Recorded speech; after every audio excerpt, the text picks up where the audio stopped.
Buenos días, iglesia. Vamos a leer la palabra de nuestro Dios y el texto de esta mañana se encuentra en Gálatas. Continuamos en Gálatas en el capítulo 1.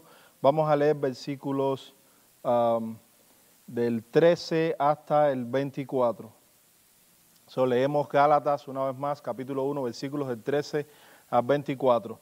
Porque ya habéis oído acerca de mi conducta en otro tiempo en el judaísmo, que perseguía sobremanera a la iglesia de Dios y la asolaba. Y en el judaísmo aventajaba a muchos de mis contemporáneos en mi nación, siendo mucho más celoso de las tradiciones de mis padres.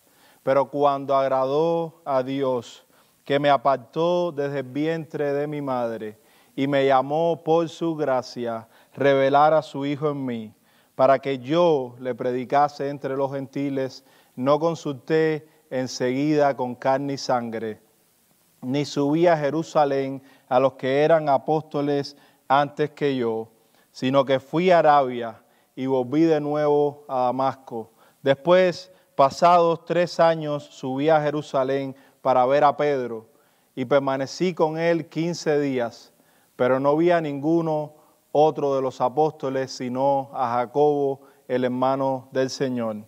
En esto que os escribo, he aquí delante de Dios que no miento.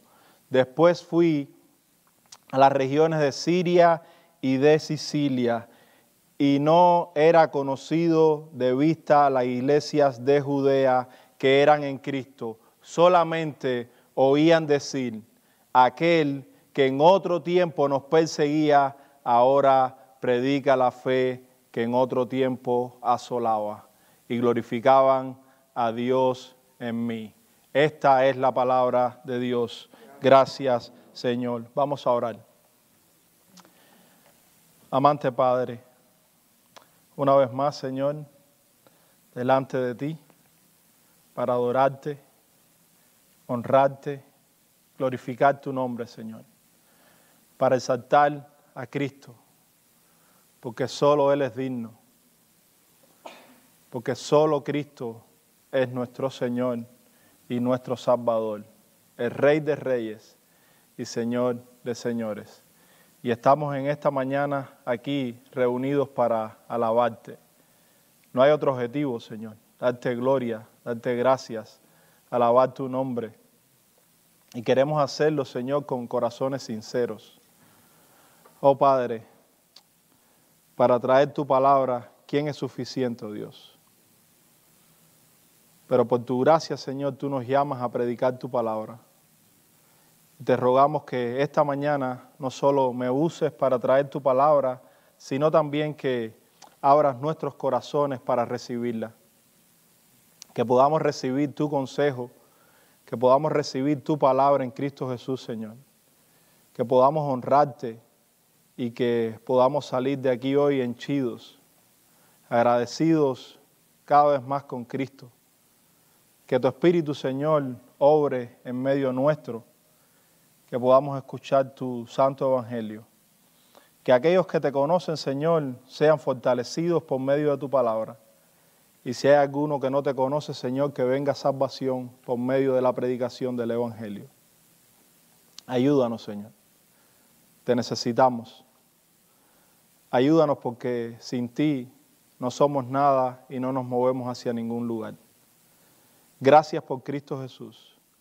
Gracias por esta salvación tan grande. Gracias por la justificación. Gracias por el perdón de pecados. Gracias por sostenernos cada día. Y te damos gracias también porque nos llevarás a gloria. En Cristo Jesús, Señor, te pedimos estas cosas. Y en su nombre sabemos que nuestros pecados han sido perdonados. Amén. Pueden sentarse, hermanos. Pueden sentarse. Seguimos, como había dicho al principio, seguimos en Gálatas capítulo 1. Leímos el pasaje, versículos del 13 al 24. Y el título que le he puesto al mensaje de hoy es La gracia en acción. La gracia en acción, y la idea central que quisiera comunicar en esta mañana es que Dios llama a sus hijos con un llamado eficaz. Su gracia no falla, es irresistible y alcanza a todos aquellos que a Dios le place. Voy a repetirlo una vez más porque es la idea central que quiero comunicarle en esta mañana y quiero que nos las llevemos a casa. Dios llama a sus hijos con un llamado eficaz.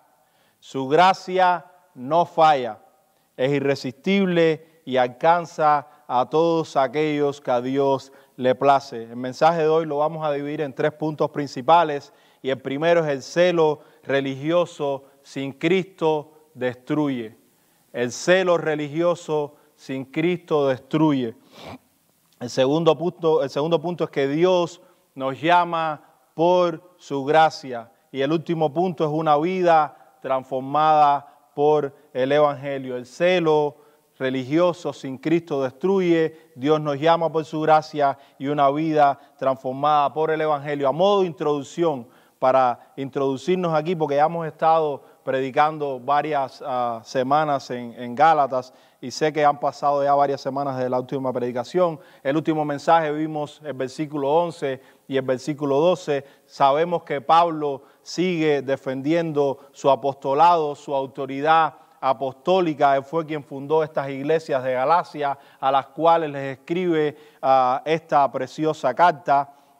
Habíamos dicho que Pablo estaba defendiendo su autoridad apostólica, que Pablo había establecido estas iglesias basadas en el Evangelio de Cristo Jesús, que su Evangelio no venía de sí mismo, sino que había venido directamente del Señor Jesucristo, que no lo recibió por ningún hombre, sino que lo recibió directamente por revelación de Cristo. Por lo tanto, su Evangelio es un Evangelio que es divino, viene directamente del cielo, es el Evangelio verdadero, y Pablo lo que estaba haciendo era debatiendo o estaba en contrapunteo con aquellos que se habían levantado en las regiones de Galacia, falsos maestros, presentando un evangelio diferente. Y Pablo había dicho también anteriormente, y hablamos sobre eso, que si aún un ángel del cielo o siquiera él mismo predicaba un evangelio diferente, que fuera anatema, que fuera separado, que fuera echado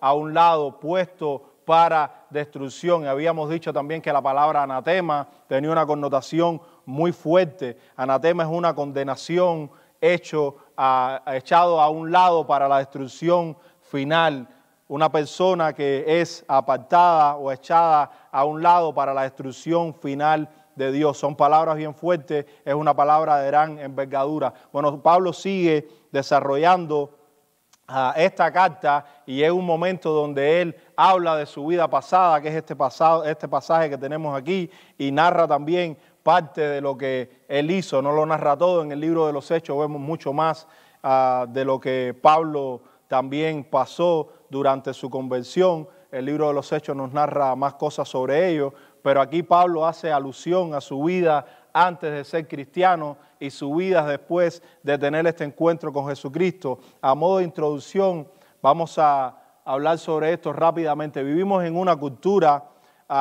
que ama las historias de superación, las historias de transformación, las historias donde vemos a las personas y vemos cambios en ellos que son externos, cambios que notamos en ciertas personas, pero estos cambios no tienen a Jesucristo como su centro y no es una transformación que viene hecha por el Evangelio. Amamos las historias de aquel drogadicto que deja las drogas, amamos la historia de aquel hombre que es borracho y deja la bebida, amamos la historia de aquel hombre que era un presidiario desde pequeño, estuvo muchos años en prisión, sale un buen día de la prisión, se reforma, se reeduca, se integra en la sociedad y es un buen ciudadano. ¿Hay algo malo con esas cosas? No, eso es bueno para la ciudadanía, eso es bueno para todos nosotros. Es bueno que una persona que siempre está borracho, que deje de tomar, o al menos que tomes de una forma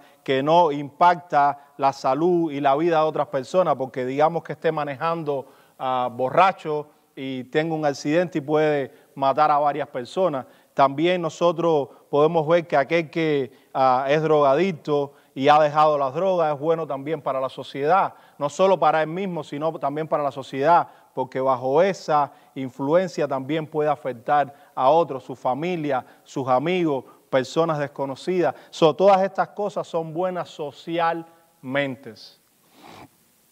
Y amamos este tipo de historias.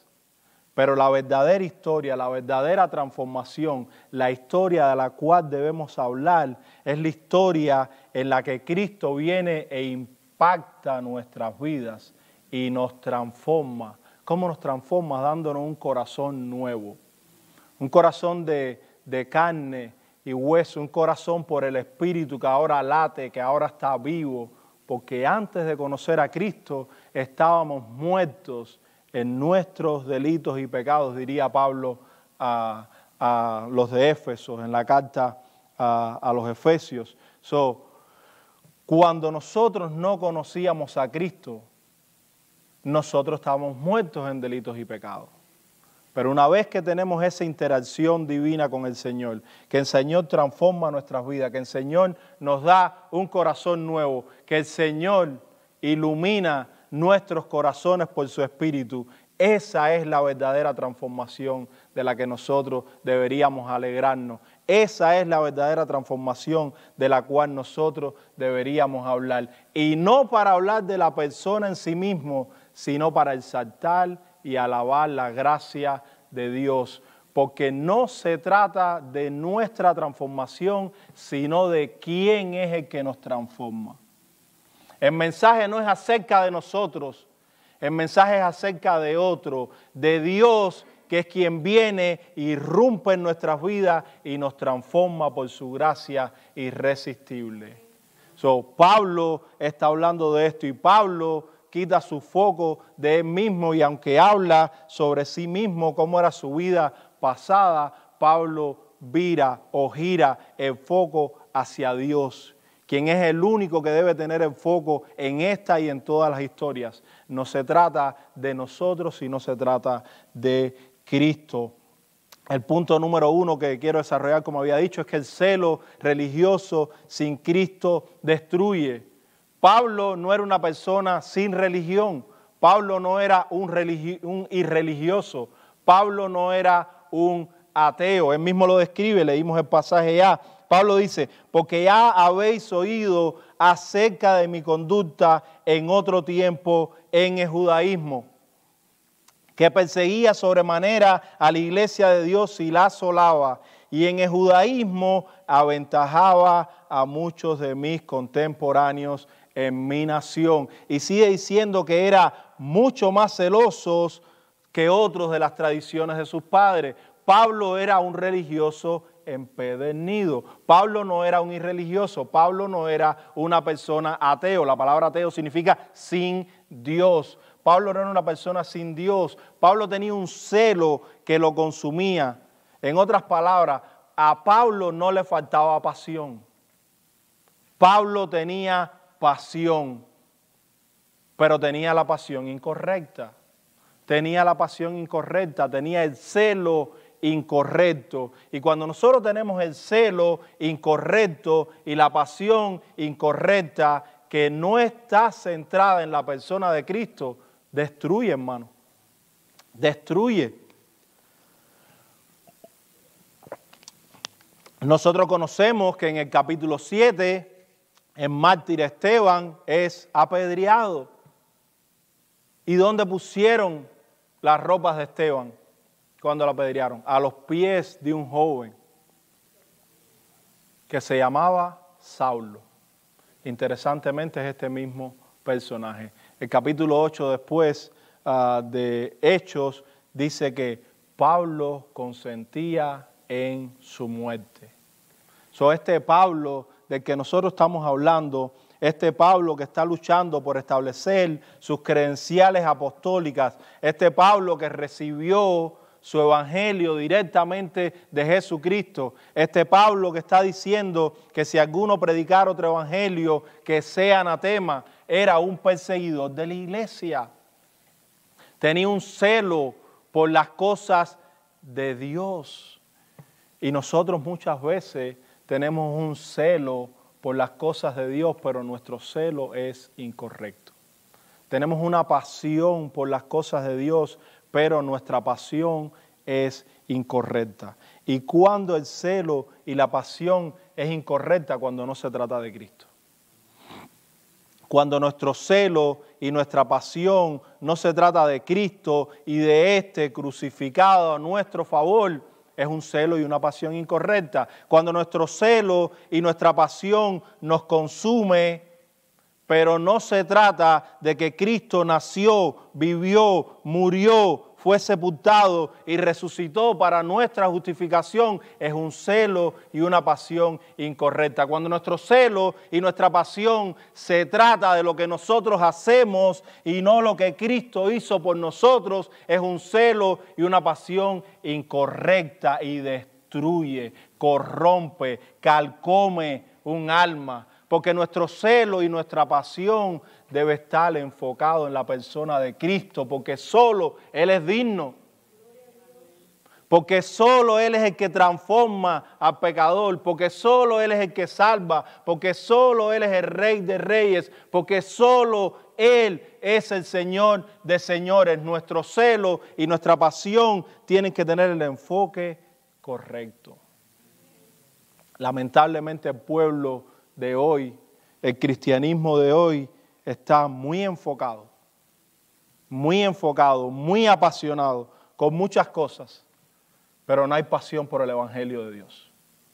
No hay pasión por el único mensaje que Dios ha dejado por el cual una persona pueda ser salvo. Hay muchas pasiones, hay mucho celo de hacer muchas cosas, de salir allá afuera y comernos el mundo, pero sin Cristo, pero sin el Evangelio verdadero. Esa pasión y ese celo religioso lo tenía Pablo por el Dios incorrecto. Porque si no es el Dios de la Biblia, ¿cómo se nos muestra en la Biblia? Es el Dios incorrecto. Usted puede estar usando la Biblia y estar hablando de Dios, y con la propia Biblia quizás usted está hablando del Dios incorrecto, no es el Dios de la Biblia. Usted puede estar usando la Biblia y hablando de Cristo con la Biblia en la mano, pero es el Cristo incorrecto. Usted puede decir que está predicando el Evangelio con la Biblia en la mano y está predicando el Evangelio incorrecto. Porque si el Evangelio se trata de nuestro testimonio, a propósito, nuestro testimonio no salva a nadie. Hermanos, nuestro testimonio podemos decir que es el mismo. Diferentes matices, quizás diferentes cualidades, diferentes cosas. Usted puede decir, mi testimonio es esto, esto y aquello.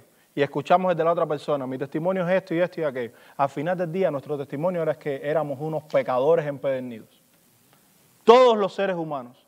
Al final del día, nuestro testimonio es que nosotros fuimos concebidos en pecado. Al final del día, el testimonio de todo ser humano es que nace sin Cristo, separado de Dios, sin salvación, en muerte, en condenación. Ese es el testimonio de cada uno de los seres humanos que ha pisado esta tierra, excepto uno. Excepto uno.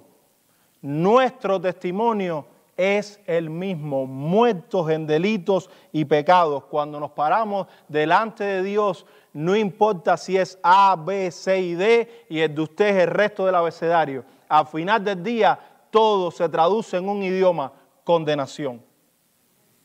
Condenación. Nuestro testimonio no salva a nadie. Lo que salva un alma es Cristo Jesús.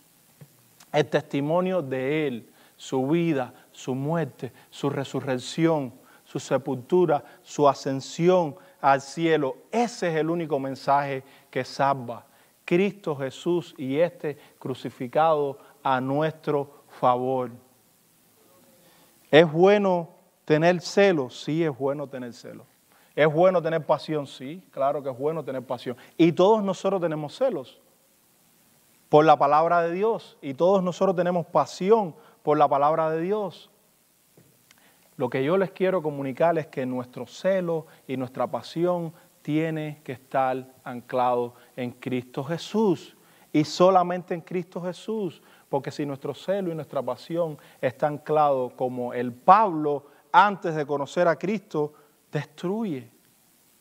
Nos lleva a destrucción, nos lleva a creer un falso evangelio, nos lleva a hacer cosas que no es lo que Dios manda.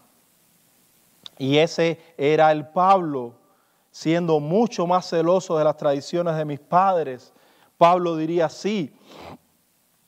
Si nosotros vemos en Hechos capítulo 22, yo voy a leer el pasaje, usted lo puede leer también, lo puede leer después, lo puede anotar, Hechos capítulo 22, versículos del 1 al 5. Pablo está en Jerusalén y está defendiendo su apostolado y ellos saben que este Pablo es ese Saulo, que antes era uno de ellos, que antes era un fariseo, y no solo un fariseo, sino que aventajaba a los demás fariseos. Y dice Pablo, sí, varones hermanos y padres, oíd ahora mi defensa ante vosotros. Y al oír que les hablaba en lengua hebrea, guardaron más silencio. Y él les dijo, yo de cierto soy judío, nacido en Tarso de Cilicia, pero criado en esta ciudad, es decir, criado en Jerusalén, instruido a los pies de Gamaliel, uno de los maestros más ilustres de Jerusalén en la palabra de Dios, estrictamente conforme a la ley de nuestros padres, celoso de Dios, como hoy lo sois todos vosotros. Estaba hablando con sus contemporáneos, con los fariseos, con aquellos que también eran celosos de Dios, con aquellos que eran celosos de las tradiciones de sus padres. Y Pablo le está diciendo, yo estaba antes del lado de allá, pero ahora estoy de este lado. Como hoy lo soy todos vosotros, perseguía yo este camino hasta la muerte, prendiendo y entregando en cárceles a hombres y mujeres. Hermano, usted puede mirar eso, analizar eso, porque a veces no nos damos cuenta que el apóstol Pablo, quien escribió 13 libros del Nuevo Testamento, era un perseguidor de la iglesia. Entregando, aquí dice así, entregando en cárceles a hombres y mujeres. Si entregaba a hombres y mujeres, los niños también iban ahí. Se tenían que ir con los padres. Como el sumo sacerdote también me es testigo. Él había recibido, recuerden, órdenes de ir a Damasco para aprender a cristianos. Y los ancianos, de quienes también recibí carta para los hermanos, y fui a Damasco para traer presos a Jerusalén, también a los que estuviesen allí para que fuesen castigados. Un perseguidor de la iglesia. Perseguidor de la iglesia. Pero la gracia de Dios irrumpió en su vida. Pablo perseguía a la iglesia pensando que servía a Dios. Pablo perseguía a los cristianos pensando que estaba haciendo una buena obra, estaba defendiendo su Dios, estaba defendiendo sus tradiciones, estaba defendiendo lo que le había enseñado Gamaliel, lo que sus padres le habían enseñado, las instrucciones del Antiguo Testamento. Nadie podía blasfemar a este Dios y él era un perseguidor de la iglesia pensando que la iglesia estaba blasfemando a Dios. Pablo estaba sinceramente equivocado. Pablo estaba sinceramente equivocado y su identidad estaba basada en su rendimiento religioso, en lo que él hacía para Dios. Su identidad como Saulo estaba basada en lo que él hacía para Dios. Pero cuando Pablo conoce a Cristo, su identidad cambia de lo que él hacía para Dios a lo que Dios hizo por él. Y esa es la identidad de todos nosotros. Nuestra identidad no está anclada y no es lo que nosotros hacemos para Dios? Hermano, que hacemos mucho. Hacemos lo que el Espíritu Santo produce en nosotros. La vida del creyente no es inactiva. No lo es. La vida del creyente es una vida de lucha, es una vida de obediencia, es una vida de lucha contra el pecado, es una vida de esta lucha que no queremos pecar. Nadie de nosotros quiere pecar aquí. Pero lamentablemente tenemos un hombre de muerte en nosotros que lo llevamos a todos lados.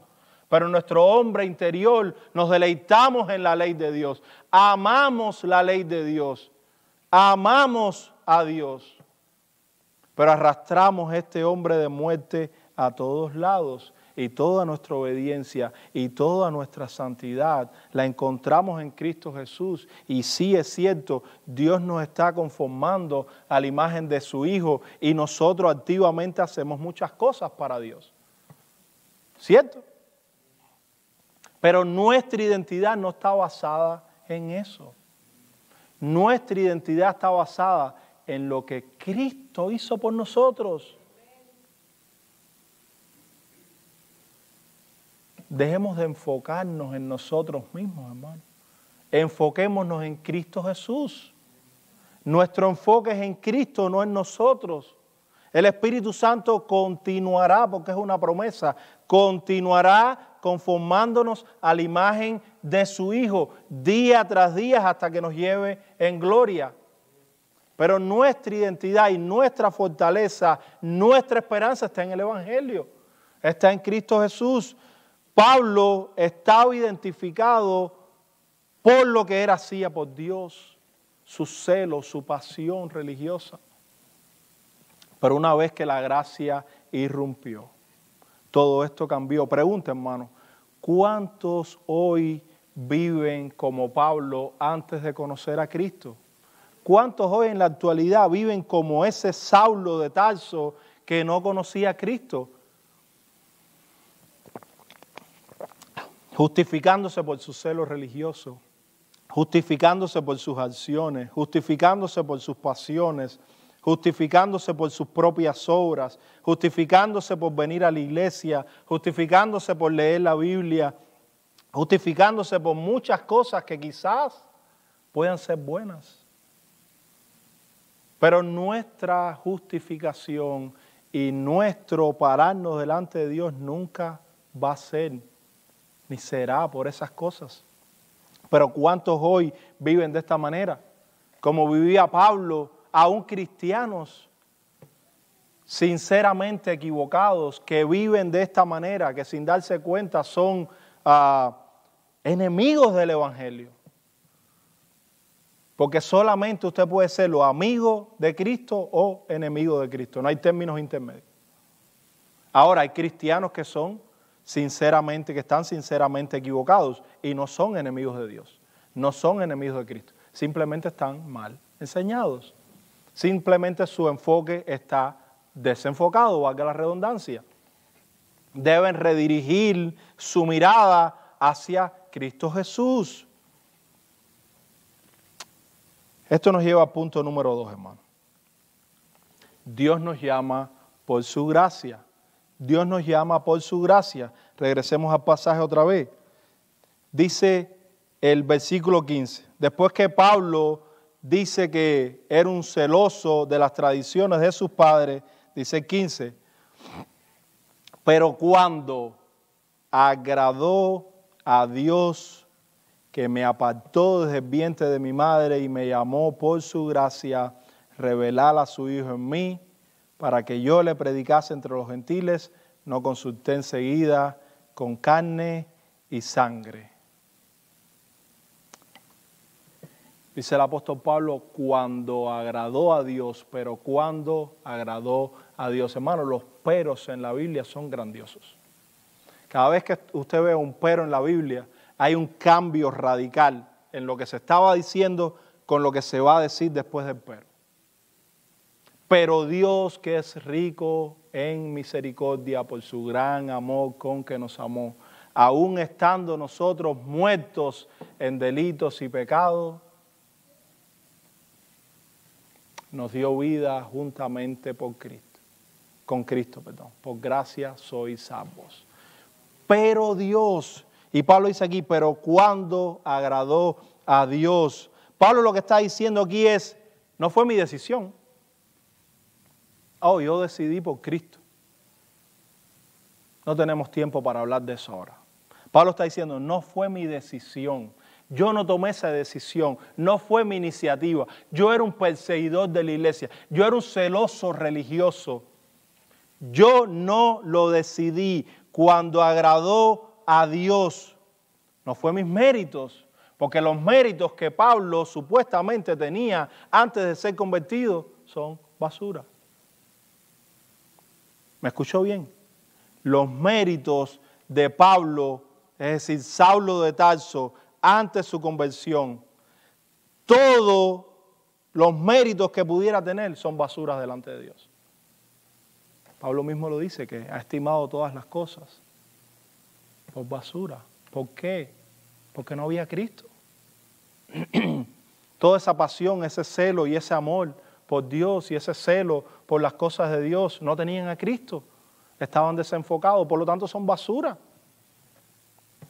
Todas sus obras del andamiaje religioso del antiguo pacto, bajo la ley, bajo las obras, basura delante de Dios, trapos de inmundicia. No puedes pararte con eso delante de Dios. Pablo está diciendo, no fue mi mérito, no fue mi celo religioso, no fue mi entrega. No fue mi entrega a esa religión judaica bajo el antiguo pacto, sino que fue otra cosa. La soberanía de Dios. La soberanía de Dios. La gracia de Dios actuando en la vida de un pecador. Y de la misma manera que actuó en Saulo de Tarso, actuó en cada uno de nosotros que es creyente hoy aquí. No fue mi decisión, no fue mi mérito, no fue mi entrega, no fue mi libre albedrío. A Pablo no se le ocurriría pensar que él fue el que hizo esto. Porque él iba camino a Damasco a aprender cristiano con cartas del sumo sacerdote, respirando aires de muerte.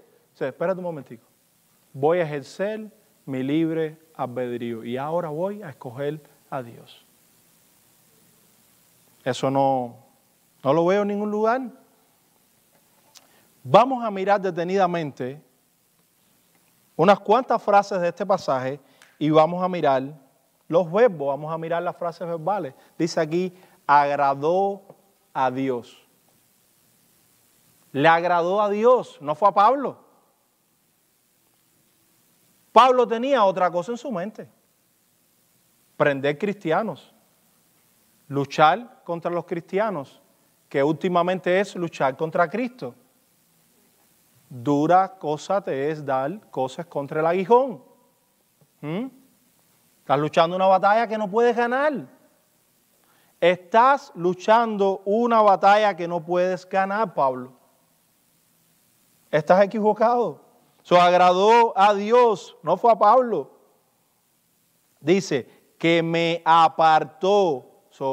Agradó, viene de agradar, apartó, viene de apartar. ¿Quién fue el que apartó? Dios. A Dios le agradó, Dios fue el que lo apartó desde el vientre de su madre. Dice, y me llamó por su gracia. ¿Quién fue el que llamó? Es Dios el que llama. No fue Pablo el que llamó. Revelar a su Hijo en mí. ¿Quién fue el que reveló a su Hijo en Pablo? Dios. Todas las acciones, el verbo es acción, es hacer algo, ¿verdad?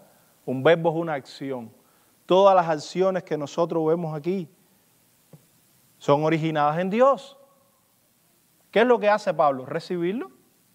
Y eso es lo que hacemos usted y yo. Recibir la gracia de Dios.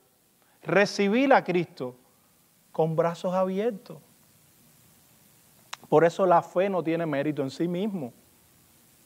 La fe solamente es el instrumento por el cual nosotros nos agarramos de Cristo. por el cual nosotros nos asimos de Cristo, sí, eso es una palabra, por la cual nosotros confiamos en Cristo, por la cual descansamos en Cristo, por la cual creemos en Cristo. Pero la fe en sí misma, sola, sin Cristo, es vana. El objeto de nuestra fe es Cristo Jesús. Sí, la fe tiene un objeto, Cristo Jesús. La fe que tenga otra cosa u otra persona como objeto no es la fe verdadera. La fe verdadera simplemente es un instrumento por el cual nos agarramos del Señor y la recibimos, viene de parte de Dios, y la gracia viene de parte de Dios. Nosotros recibimos la gracia, la misericordia, el favor de Dios en Cristo Jesús. Nosotros solamente somos recipientes de la gracia de Dios, así como lo fue Pablo. Lo somos todos nosotros que somos creyentes, recipientes. Simplemente recibimos el favor y la misericordia de Dios. Nosotros no la obramos, no tenemos cómo hacerlo. Estamos muertos en delitos y pecados. Cuando a Dios le agradó revelar a su Hijo en Él, de la misma manera con nosotros, porque fuimos predestinados desde antes de la fundación del mundo.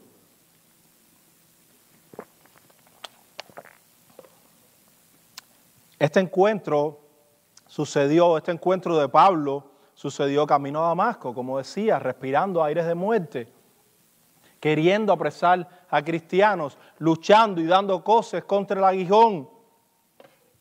No puede ganar esa batalla, no puedes. Y Pablo no se rinde, Cristo lo rinde. Como nosotros tampoco nos rendimos, Cristo nos rindió. Bendita rendición. Bendita rendición. No la provocamos nosotros, no salió de nosotros.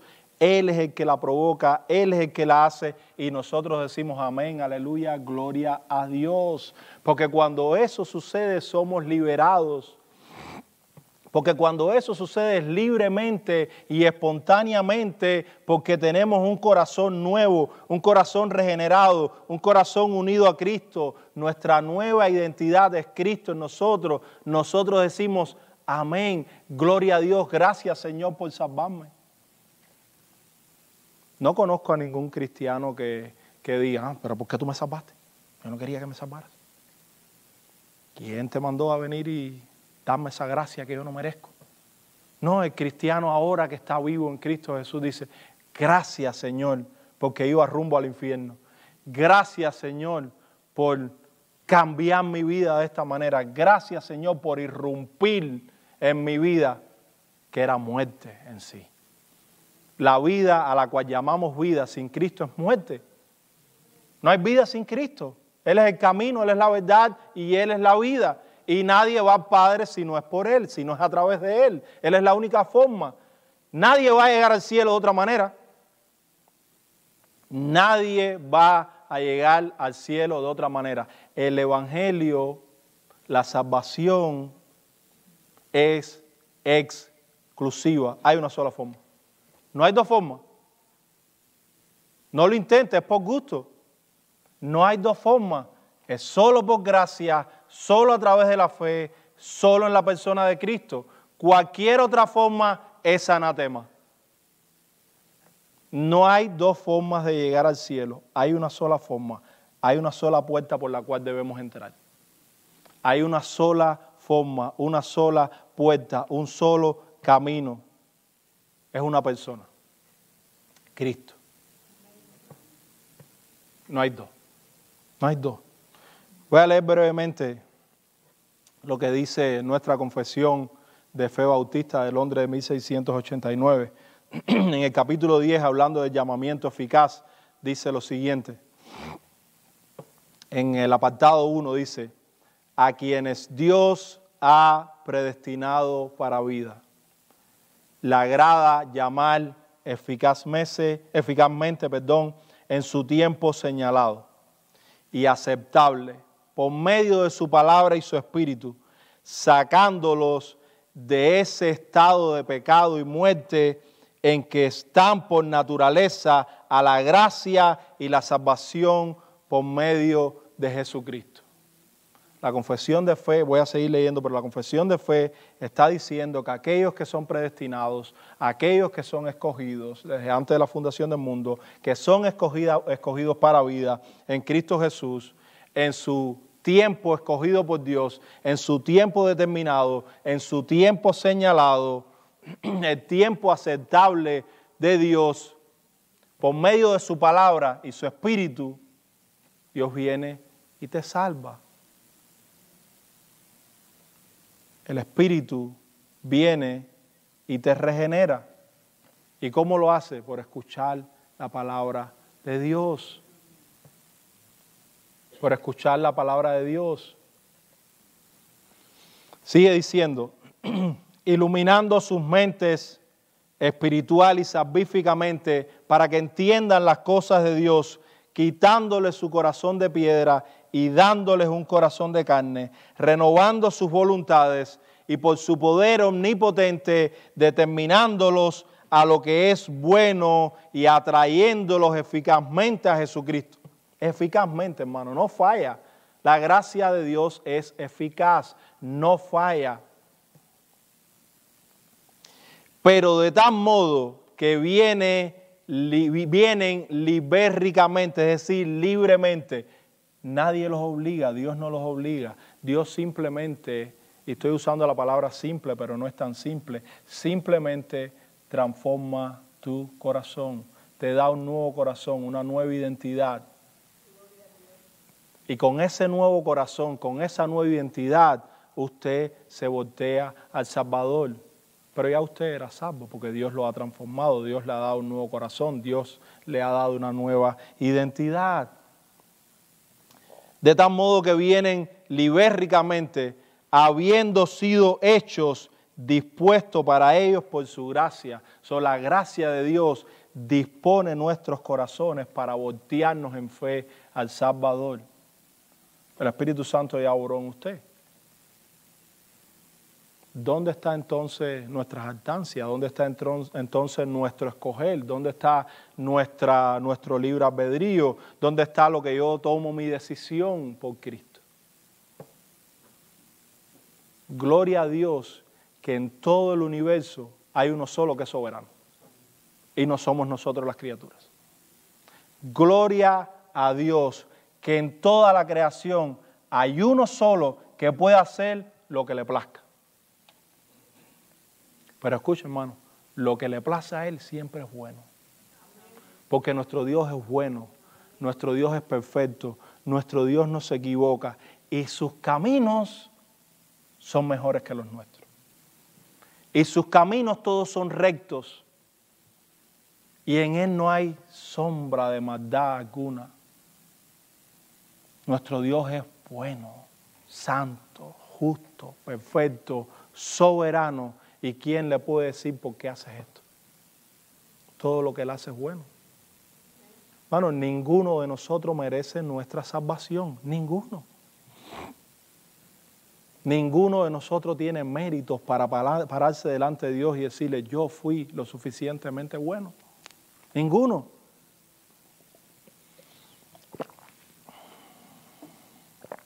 Hubo solo uno que cuando Dios lo miró, dijo, estoy complacido. Nunca tuvo pecado. Siempre hizo lo bueno. Su boca nunca habló maldición. Siempre hizo lo bueno delante de Dios.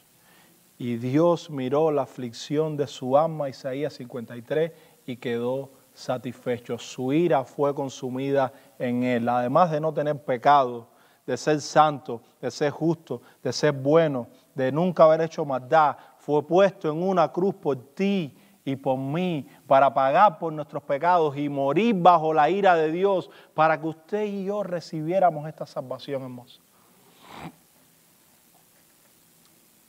Pero Él es el único en el cual Dios está agradado. Fuera de Cristo, no está agradado en nadie. Nadie es lo suficientemente bueno para estar agradado delante de Dios aparte de Jesucristo. Basura. Basura. La vida sin Cristo es muerte. Voy a leer el segundo apartado de nuestra confesión de fe. Bautista de Londres de 1689. Dice así el segundo apartado. Este llamamiento eficaz proviene solo de la gracia libre, gratuita y especial de Dios, no de ninguna cosa en absoluto que haya sido prevista en el hombre, ni proviene de ningún poder o agencia a la criatura que coopere con su gracia especial, siendo la criatura enteramente pasiva en esto. ¿Qué significa que la criatura es pasiva? Que lo único que hace es recibir. Recibir. La criatura es pasiva, recibe todo esto de parte de Dios. Estando el hombre muerto en delitos y pecados, hasta que al ser vivificado y renovado por el Espíritu Santo, es capacitado por este medio para responder a este llamamiento y para recibir la gracia ofrecida y transmitida en este. Y esto por un poder no menor que el que resucitó a Cristo de entre los muertos. El Espíritu de Dios. Hermano, el Espíritu Santo mora en nosotros. Pablo dice en Efesios que nosotros hemos sido sellados con el Espíritu Santo. Hemos sido sellados con el Espíritu Santo. Este es el día de la redención. Tenía varios pasajes aquí para leer, pero el tiempo se me está acabando. Voy a saltar brevemente al punto número 3. De todas maneras, vamos a seguir en Gálatas los próximos domingos. Vamos a seguir adelante. El punto 3 es una vida transformada por el Evangelio. Algunas observaciones claves del versículo 16 hasta el 24. Pablo, cuando se dirigió a Jerusalén, no buscó fama. ¿Qué hizo Pablo? Porque Pablo fue a Jerusalén 3 años después, pero anteriormente a eso, cuando Pablo tuvo esta interacción con el Señor Jesús y el Señor Jesús lo salvó, Pablo no buscó fama, sino que se apartó según el propósito de Dios en su vida. Se fue a Arabia. Cuando Pablo después fue a Jerusalén, después de 3 años, Pablo fue con humildad. Pablo podía haber dicho, yo tuve este encuentro sobrenatural con Jesús y esto y lo otro y lo otro. Pero Pablo fue en humildad y se reunió con Pedro y estuvo con él 15 días, estuvo allí 2 semanas con él. Y fue bueno que tuvieran esta interacción, porque en el capítulo 2, ¿qué hace Pablo? Le llama la atención a Pedro. Porque Pablo no hace concesiones con el Evangelio. Hermano, yo espero que usted sea el creyente que no hace concesiones con el Evangelio. No la puede hacer, no la debería hacer. Podemos hacer concesiones con otras cosas, pero no con el Evangelio. No hay negocio, no lo hay. El Evangelio es lo que es, como Dios lo dijo, como Dios mandó que lo predicáramos libremente, gratuitamente, en la persona de Cristo, sin mérito alguno que pueda traer el ser humano. Todos los méritos en Cristo Jesús. Y así lo enseñamos y así lo predicamos.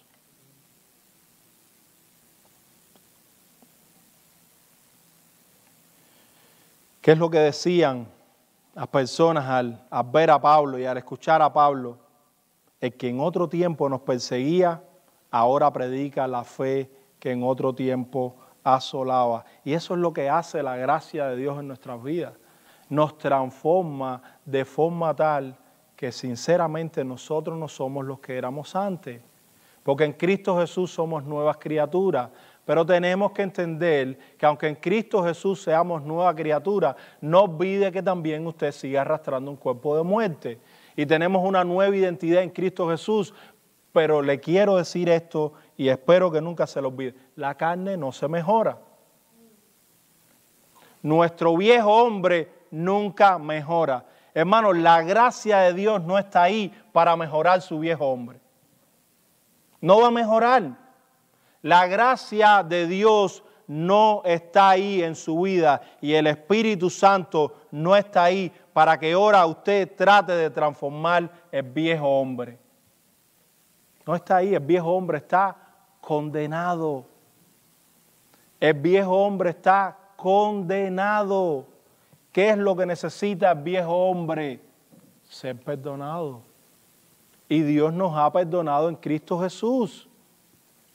Todos nuestros pecados han sido perdonados en Cristo. No intente transformar o mejorar su carne. No tiene mejora.